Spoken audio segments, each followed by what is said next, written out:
Hello everyone, my name is Thor and welcome back to Anthropology.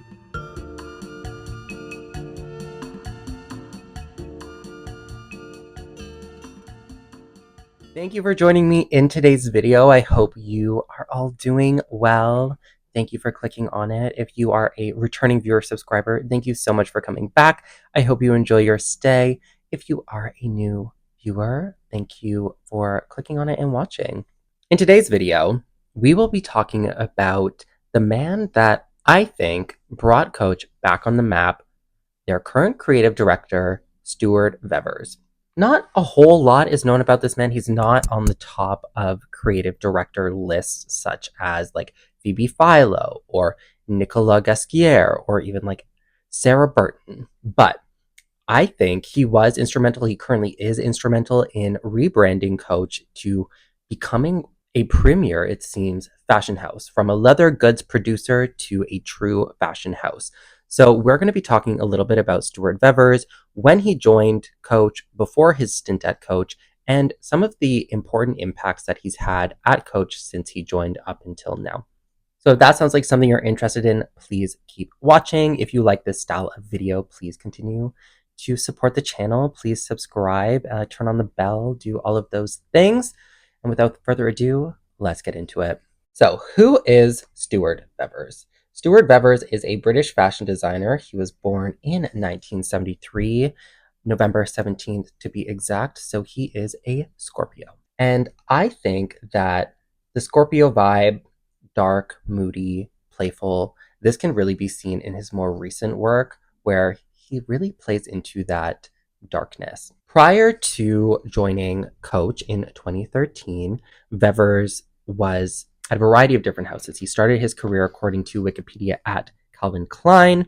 Then he moved to Bottega Veneta, Givenchy, Louis Vuitton, and his final stint was at Marc Jacobs before he became a creative director.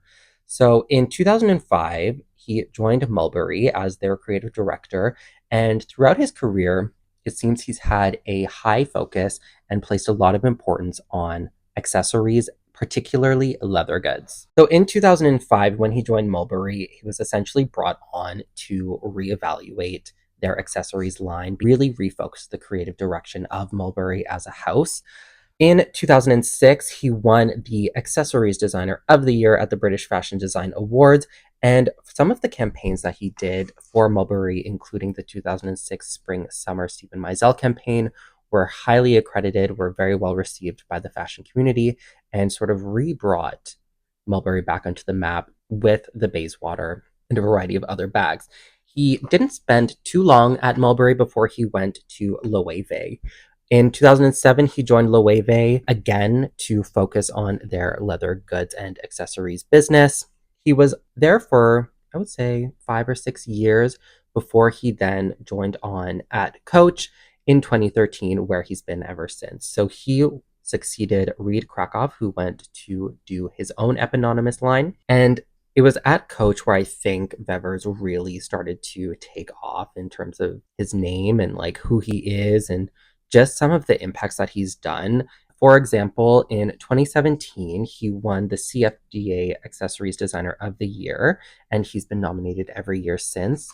It was also in 2017 that he launched the 1941 runway line. And I actually did buy into this line. I bought this backpack. This is the Academy backpack from their 1941 collection. So it is basically, oh my gosh. Basically, this collection was signified to be a top tier version, sort of like a tier above their regular collection. And it was meant to really transform Coach from being a regular leather goods producer to a fashion house, to a fashion company, to a company that focused on creating fashion and leading fashion as opposed to being part of the trail, taking their trend cues from other fashion houses. So it was also during this time that he really revisioned the brand and really took it back to its roots in the 60s, 70s, really focusing on Americana core. And he introduced the Rogue line. He introduced the Swagger bag. He really put an emphasis on making sure Coach was leading trends and leading designs. And he also obviously brought in the Tabby. He brought in the Rexy character in 2015, which I love. I love the T-Rex character.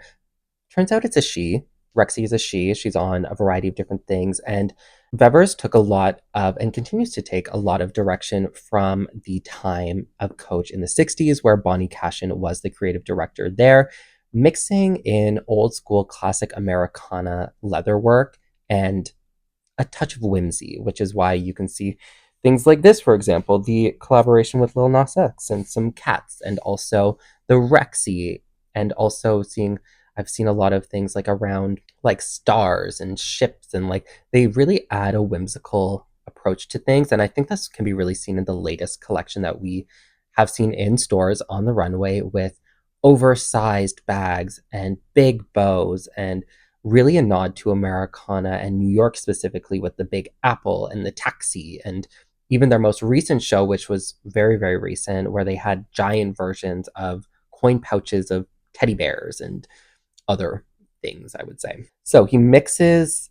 playfulness, whimsical. He's been described as offering and viewing a sepia toned version of Americana, transforming Coach into a modern day fashion house. So I think Vevers has really brought an elevated Coach up. I didn't really pay a lot of attention to Coach prior to 2017 when they really started to focus on runway, on fashion, on leading trends as opposed to following them. And I think that can be really seen in how much traction Coach has gotten, especially recently. I feel like earlier this year is when I really started to pay attention. Well, in 2018, which is when I purchased this bag, that's when I really started to pay attention to Coach. And it's really become solidified on my radar ever since. I feel like the quality is there, the designs are there, and the price is there, which is also very important because Vevers has elevated Coach to compete with fashion houses such as Louis Vuitton, such as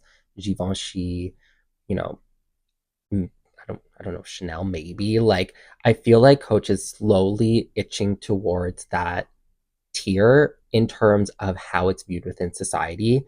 Not necessarily even the price point. It's viewed as I think it's viewed as a luxury product at this point, like more so than contemporary brands.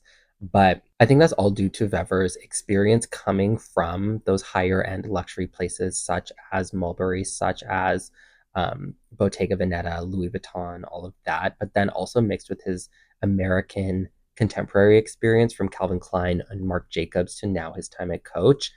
I'm very curious to see how this will go and where he'll go next.